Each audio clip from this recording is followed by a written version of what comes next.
বৈষম্য বিরোধী ছাত্র আন্দোলনের সাথে বর্তমানে এনসিপির কোনো ধরনের সম্পৃক্ততা নেই। জুলাই পদযাত্রার মাধ্যমে যে আমাদের এনসিপি যে দোয়া তৈরি হয়েছে সেটিকে প্রশ্নবিদ্ধ করা ছাত্র আন্দোলনের সাথে কিন্তু জাতীয় নাগরিক পার্টি এনসিপি বা তাদের যে অঙ্গ সংগঠন ছিল তাদের কিন্তু কোনো ধরনের সরাসরি কোনো ধরনের কোনো সম্পৃক্ততা নেই। এখন বৈষম্য বিরোধী ছাত্র আন্দোলন একটি স্বতন্ত্র প্ল্যাটফর্ম এবং তাদের সাংগঠনিক কাঠামো রয়েছে সে অনুযায়ী কিন্তু পরিচালিত হচ্ছে। এবং আমরা উদ্যোগের সাথে লক্ষ্য করছি যে বৈষম্য বিরোধী ছাত্র আন্দোলনের সারা বাংলাদেশের মধ্যে যখন কোনো একটা অভিযোগ আসে সেই অভিযোগের সাথে কিন্তু আমাদের এনসিপির আহ্বায়ক জনাব নাহিদ ইসলামের ছবিকে সংযুক্ত করে কিন্তু তার নামে প্রোপাগান্ডার জায়গায় কিন্তু সারা দেশব্যাপী ছড়িয়ে দেওয়ার একটা প্রবণতা এবং একটি ষড়যন্ত্র কিন্তু আমরা বাস্তবায়ন করার বিষয় কিন্তু আমরা সারা দেশ লক্ষ্য করছি। এবং আমরা মনে করি যে এটি একটি চক্রান্ত আমাদের এক দফার ঘোষক নাহিদ ইসলামকে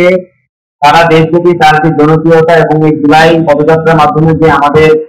এনসিপি যে দোয়া তৈরি হয়েছে সেটিকে প্রশ্নবিদ্ধ করা এবং আমাদের যে গ্রহণযোগ্যতা যে জায়গা রয়েছে সেটিকে প্রশ্নবিদ্ধ করার জন্য কিন্তু এই ধরনের যে তৎপরতাগুলো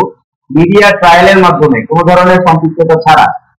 বৈষম্য বিরোধী ছাত্র আন্দোলনের সাথে বর্তমানে এনসিপির কোনো ধরনের সম্পৃক্ততা নেই। তারপরেও যখন বৈষম্য বিরোধী ছাত্র আন্দোলনের নামে বা বেনামে এই কোনো কিছুই যখন কোনো কিছু করা হয় সেটির সাথে এনসিপি কে যুক্ত করে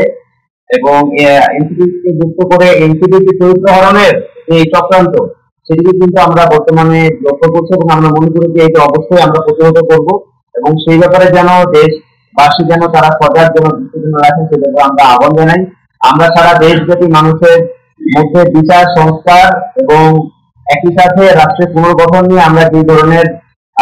আমরা দাবি তুলছি সেগুলো জনমানুষের কাছে পরিচিত হচ্ছে জনপ্রিয় হচ্ছে। সেই দাবিগুলোকে যেন অজনপ্রিয় করা যায় আমাদেরকে অগ্রহণযোগ্য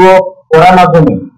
আমরা মনে করি যে গুলশানের চাঁদাবাজি থেকে শুরু করে আরো যে ইস্যুগুলো সামনের দিকে আনা হচ্ছে সেটি তার একটি অংশ।